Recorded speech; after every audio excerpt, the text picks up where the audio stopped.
Pure goats still slap, even in the endgame of Diablo II Resurrected, climbing up those late levels with ease, and even toppling act bosses in seconds. Hey everyone, it's Spopes. It's time I provided an endgame update for my pure Goatman Warlock summoning build for Diablo II Resurrected Reign of the Warlock. I've been slamming through the late game levels, taking down trash mobs, act bosses, and even heralds with ease. Now I do know that Bind Demon could make this build a lot stronger, but from the beginning I just wanted to see how far I could get with pure goats, and the answer to that question appears to be all the way. So in this build, I'm going to cover the skills you should slot, how many points you should put into them, the attributes you should choose, acceptable gear to use, as well as the best in slot gear you should get if you can. I'll also cover what you should slot on your mercenary for maximum effectiveness, what kind of mercenary to use, and at the end, I'll provide a few minutes of uninterrupted gameplay, because that's something you guys rightfully called out with my last video. There wasn't enough gameplay. I'll make sure to provide a whole lot of gameplay at the end,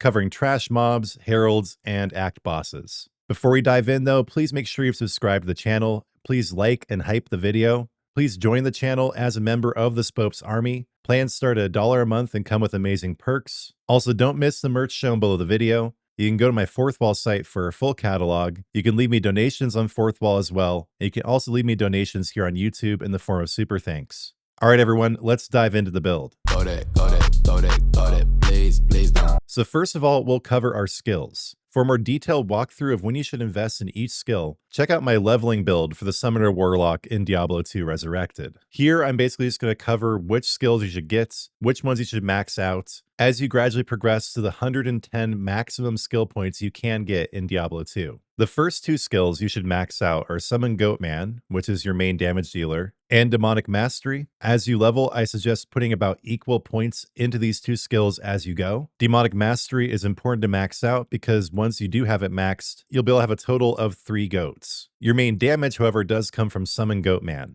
But then your Goatmen are basically useless without Deathmark. This teleports, or to use the parlance, telestomps your goats directly onto enemies. It also increases the damage your goats do, and decreases the defense of the targeted monster. Blood Oath is another important one to max out. This is especially useful against act bosses like Diablo and Baal, who would otherwise decimate your goats instantly. Another important skill to get at least 1 point into is Engorge. You'll be able to passively boost it with your gear, but Engorge is necessary for healing your goats. It also does increase their attack speed. So we're going to discuss a slight variant of this build at the end of this section that does involve Engorge a little bit more heavily. But that's it for the demon tree. Notably absent, you will notice, is Bind Demon. We're just skipping that, even though it is probably the best in slot skill for the Summoner Warlock. I'm trying to do things a little bit differently here, do something a little bit more creative and off the wall, not just following the exact same meta every single other content creator is doing. In the Eldritch skill line, you're just going to want to have 1 point each in Levitation Mastery and Echoing Strike, so you can get 1 point into Blade Warp. Blade Warp isn't quite as good as a sorceress's teleport because it doesn't go through walls, but it does get you over rivers and helps you regroup your team if your goats or your mercenary are getting pounded. Over in the Chaos tree, I recommend that the last skill you max out is the Sigil Lethargy. This creates a ground effect on the ground that increases in size as you level up the skill, and it both increases the damage that enemies take and reduces their defense. It also reduces their attack speed and run/walk speed, making it an excellent all-rounder offensive and defensive buff. Now, what you could do slightly differently here is invest less in Lethargy and more in Engorge. When I was theory crafting it out, the end result was about equal. The only difference, however, is that Engorge does require corpses, making it less useful against act bosses, and also at the beginning of fights when there aren't any corpses on the ground. But once you've maxed out Goatman, Demonic Mastery, Blood Oath, and Deathmark, you'll just be able to max out Lethargy and only have 10 points to put into Engorge once you get to level 99. But I'm saying you could switch that around and instead put 10 points into Lethargy and then a full 20 into Engorge. It's possible this might be a bit stronger, but it's not quite as useful in my opinion. Got it, please don't. The way the skill rotation works is you basically just throw your goats at enemies using Deathmark and then cast your Sigil on the ground. You can use Engorge once there are corpses on the ground, but otherwise just keep an eye on the health of your mercenary and your goats, and use Blade Warp to get away if you need to. In boss fights, your goats will get killed, so you'll just need to keep reviving them as you go. With your mercenary's Insight rune word, you should have all the mana you could possibly need to do so. Got it, please don't. Alright, moving on briefly to your attribute points. Since your merc does have insight, it should come as no surprise that you're not putting any points into energy. He'll provide all the mana you could possibly need. Just keep him alive. Instead, all of your points are going to go into vitality, except what you need in dexterity and strength to slot the gear you want to use. But otherwise, you're just making yourself tanky by putting all your points into vitality. As you can see at level 84, I have over 1500 health, which makes it very difficult to kill me. I haven't died, I think, since I hit Hell difficulty. I've only died 2 times with this character in total, once in Normal and once in Nightmare. Ever since I got to Hell and got things going properly, I haven't died at all. So again, nothing in energy, only what you have to put in dexterity and strength. Otherwise, everything goes into vitality. All right, time to move on to the gear. Got it, please don't. I don't really have ideal gear here at all. I've mainly focused on getting skill points and magic find, hopefully so I can get the best in slot gear eventually. But I will cover what I do have here and explain why it's acceptable for my purposes. So on my helm, because I still haven't gotten a Shaco, I just went with a circlet that gives me +2 to Warlock skills. It also gives me a hefty amount to cold resist, but this is just something I gambled from the gamble guy in Act 2. Nothing too crazy, but it does give +2 to Warlock skills, making it almost as good as a Shaco in some ways. On the chest, I have the skin of the Viper Magi, which is actually pretty close to being best in slot. It's not ideal, but it's not terrible either. It gives +1 to all skills, increased cast rate, and improves your resistances and takes away some magic damage. On the weapon, I have Heart of the Oak. Because the Warlock can levitate two-handed weapons, there are some 6-socket staffs that are better for this, some 6 rune words, but Heart of the Oak is pretty good otherwise. It gives +3 to all skills. Again, faster cast rate, some replenished life. Because I still haven't gotten a good shield for spirits, and because I definitely don't have the strength for it, I'm just going with a Warlock book here. There are definitely better books, but this one gives +1 to all Warlock skills, making it acceptable. On the hands, I'm just focusing on Magic Find with Chance Guards. Same with Gold Wrap on the belt. That's just there for Magic Find. On the boots, I have Sanders, which is acceptable. It's one of the boots that gives you 40% to run walk. There are definitely better boots out there, which I'll get to in a second, but this works for the time being. On the jewelry, I have the Mahim Oak Curio Amulet, which really isn't that good, but it is acceptable.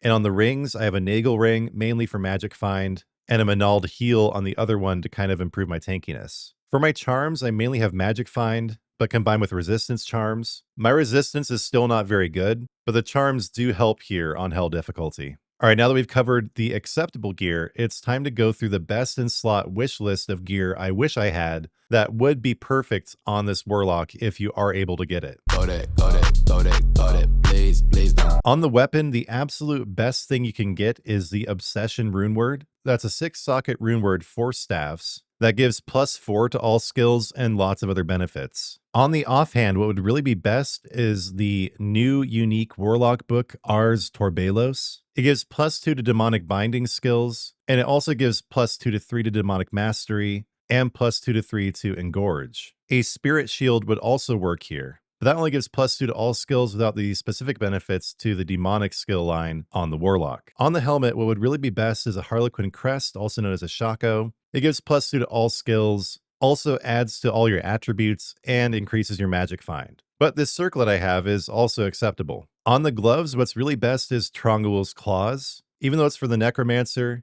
it gives you considerable cold resist and faster cast rate, but I'm using Chance Guards for the increased magic find. On the chest, what would really be best is the Enigma rune word for the +2 to all skills, or the Chains of Honor rune word, which also gives you +2 to all skills. However, Skin of the Viper Magi is also pretty good, mainly for its damage reduction, adding to your tankiness. On your boots, you might want to have Wraith Step or the boots from the new Horizon set, but both of those require really high strength. Alder's Advance also does work, but honestly, Sanders Riprap is really not that bad. The real problem with the alternatives is their high strength requirement. On the belt, Arachnid Mesh is really the best because it's +1 to all skills, but Gold Wrap does work for its magic find. On the amulet, Mara's Kaleidoscope is definitely the best in slot, giving you +2 to all skills, but Eye of Etlich also would be pretty good. And then on the rings, of course, Stone of Jordan is still the best in slot for its +2 to all skills. Bull Kathos also does work. All right, so that's it for both the best in slot and the acceptable gear you can put on this endgame Summoner Warlock build for D2R. Now let's cover your mercenary and then we'll finish up with some gameplay. Throw that, blaze down. On the merc, what's really going to be best is a Might mercenary from Act 2. You used to only be able to hire these guys from Nightmare, but you can also find them in Hell now. Might increases the damage of your goats by a whole lot. But if you're finding yourself dying a lot, you can also swap this in for Holy Freeze. For the weapon, you're going to want a bill or some kind of a polearm with relatively high damage with the Insight rune word. The main reason for having Insight is this will provide you with an aura that regenerates your mana. On the chest, you're going to want the Treachery rune word. This improves the survivability of your mercenary significantly, allowing them to cast Fade, which dramatically improves their tankiness. Then the real coup de grace here that you can only access once you get to level 83 is Endariel's Visage. The reason this is great on the Act 2 mercenary is it provides lifesteal. So this guy was dying like crazy before I put Endariel's Visage on him, but now he can self-heal. He's still a little bit squishy, but the Visage helps a whole lot. All right, that covers it, everybody. We have gone over the skills you should slot, how many points you should put into each of them, the gear you should get and the gear you can get, your attributes, and your mercenary. Now, due to popular demand, I did not include this in my last video and I'm kicking myself for it. I'm going to include some gameplay, both of just random leveling, also of hunting a tier 1 and tier 2 Herald. And on top of that, also provide some footage of me taking down Mephisto in Terrorized Hell difficulty. Throw that, blaze down. Throw that, blaze down. Blaze down.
Blaze down. All right, everyone, I hope that gameplay was helpful for illustrating the utility of the build. I'm going to sum things up one more time and then finish up the video. So for your skills, you are going pure Goatman here. Max out Summon Goatman, max out Demonic Mastery, Death Mark, and Blood Oath. You're also going to max out either Sigil Lethargy or Engorge. Once you get to level 99, you're going to want 20 points in one of these and 10 in the other. For attributes, dump everything in Vitality that you don't have to put in Dexterity or Strength. In terms of gear, there are definitely best in slot options available, but just try to get plus to all skills or plus to all Warlock skills. If you have to, cheap options like Heart of the Oak, Skin of the Viper Magi, and a simple +2 to Warlock skills circlet will definitely do the trick. As far as your Merc goes, make him an Act 2 Might or a Mercenary, and slap on him Insight, Treachery, and Endariel's Visage. Got it, please don't. That's going to cover it. Please do leave your comments on this build, what you like about it, what you think I can improve, what you think in general of how I was able to take a Goatman build all the way to the end of the game. I do love the Warlock because of all the options you have. There are tons and tons of builds you could call meta within the Warlock, but you don't have to pick just a single one. There are a whole lot that are all about equally powerful. I know I didn't do Bind Demon. I'm just doing 3 goats. Let me know what you think of that too. And please remember to support the channel by liking and subscribing. Please also do become a member of the Spopes Army and check out my merch. And as always, I'm going to finish up with a prayer to my Lord and Savior, Jesus Christ. Got it, please don't. Lord, thank you again for adding the Warlock to the game in Diablo II Resurrected, for continuing to make this game viable and new and fun 25 years after launch. Lord, I thank you for guiding me to put together this build, for doing what I felt like would be fun instead of just following the meta. Lord, I give you all glory for the video and for the build and for my channel. I ask that you bless everyone watching the video, all of my viewers and subscribers and members. Please bless them with wonderful experiences and good drops in D2 and with profitable experiences in the outside world. Lord, please help anyone who is trying to follow in your footsteps and stumbling, and please guide all those recently departed to your side. Lord, in your mercy, hear our prayer. Got it, please don't. Again, thanks for watching, everybody. That's going to do it for the video. Please don't forget to comment with your thoughts. Please also do like and subscribe. And when you do subscribe, turn on notifications because I'll be back soon with new content.